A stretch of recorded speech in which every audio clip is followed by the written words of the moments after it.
कैसे हैं आप सभी।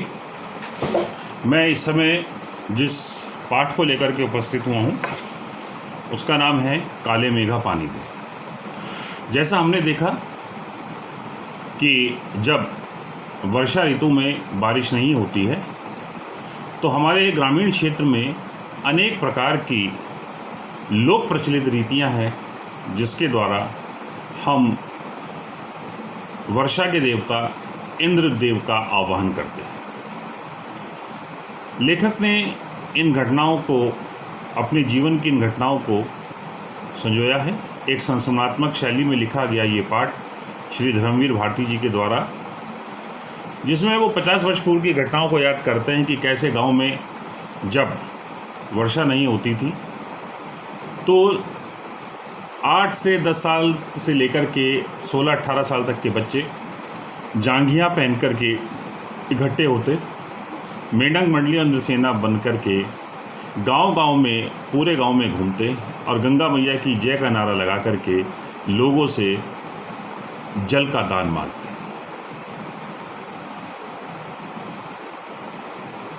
लेखक की एक जीजी थी जो गांव में रहती थी। लेखक उनके आसपास जाते थे और जीजी कोई भी कार्य बिना लेखक के पूर्ण नहीं करती।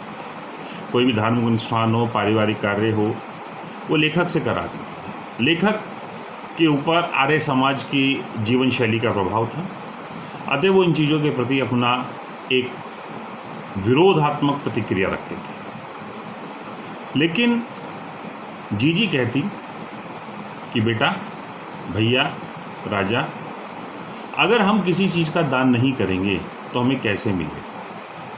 अगर किसान को अपने खेत में फसल चाहिए तो उसको पहले कम से कम कुछ मुट्ठी अनाज बचा के रखना पड़ेगा। मान लीजिए अगर 1 बीघा में हमें 10 क्विंटल अनाज चाहिए तो कम से कम बीज रूप में हमें 10 किलो अनाज बचा के रखना पड़ेगा।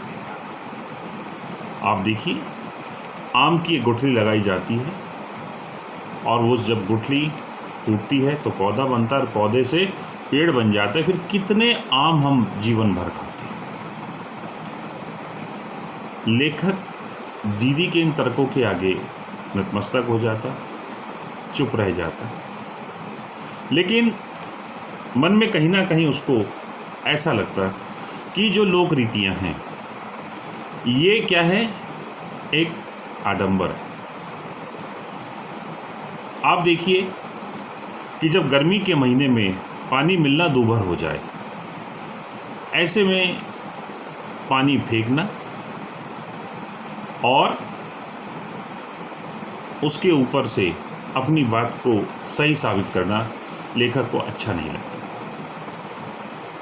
ये 8-10 साल से लेकर 12 साल तक के मेंढक मंगली और इंद्र सेना के बच्चे गांव में हर घर के आगे जाते, बोलते गंगा मैया की जय और टेरते, बुलाते कि काले मेघा पानी दे गुड़धानी दे, गगरी फूटी बैल प्यासा, काले मेघा पानी दे।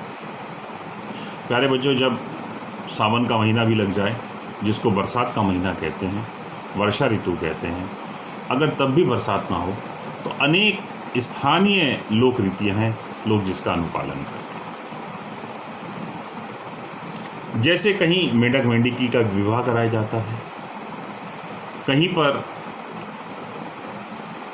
स्त्रियां खेत में रात के समय हल चलाती हैं और आप सभी जानते हैं कि मनुष्य वर्षा के जल से उसका जीवन बना है।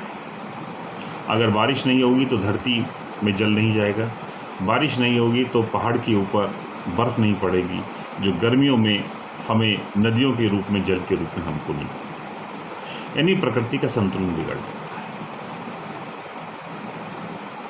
लेखक का ये पाठ संस्मरणात्मक शैली के साथ साथ व्यंग प्रधान पाठ भी है, क्योंकि इस पाठ का जो अंतिम अनुच्छेद है बड़ा मार्मिक है। लेखक कहते हैं कि आज आज़ादी के इतने वर्ष बाद भी बहुत सी योजनाएं बनती हैं, लाखों करोड़ों रुपए की योजनाएं बनती हैं, लेकिन वो योजनाएं सिर्फ फाइलों तक, सिर्फ कागज़ों तक रह जाती है। गगरी फूटी की फूटी रह जाती है, बैल प्यासे के प्यासे रह जाते हैं। प्यारे बच्चों, यहाँ गगरी फूटना, बैल एक प्रतीकात्मक है आम जनता के लिए। अगर हम योजना को घड़ा मान लें और घड़े में भरा हुआ जल योजना का लाभ है, तो वो किसके पास जा रहा है? आम आदमी के पास है। देखा जाए ये पाठ 1926 में लेखक का जन्म हुआ और ये पाठ में आया है कि आज इन घटनाओं को 50 वर्ष के आसपास हो चुके हैं। तो इसका मतलब ये कि ये घटना 1926 में आप 50 जोड़ लीजिए, लेखक का जीवन, तो 50 का मतलब हो गया 76।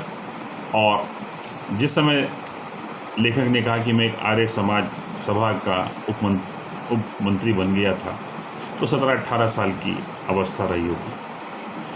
और लेखक का जीवन 72 वर्ष का है, तो लगभग जब उनकी उम्र 70 साल के आसपास रही होगी, 68 साल के आसपास रही होगी, तो ये लिखा। यानी ये पाठ जो है वो लगभग 1992 और 93 के आसपास का है, या 95 के आसपास का हो सकता है। सीधा सीधा सरकार के ऊपर कटाक्ष व्यंग है कि योजनाएं बनती हैं पर योजनाओं का लाभ आम आदमी तक नहीं पहुंचता।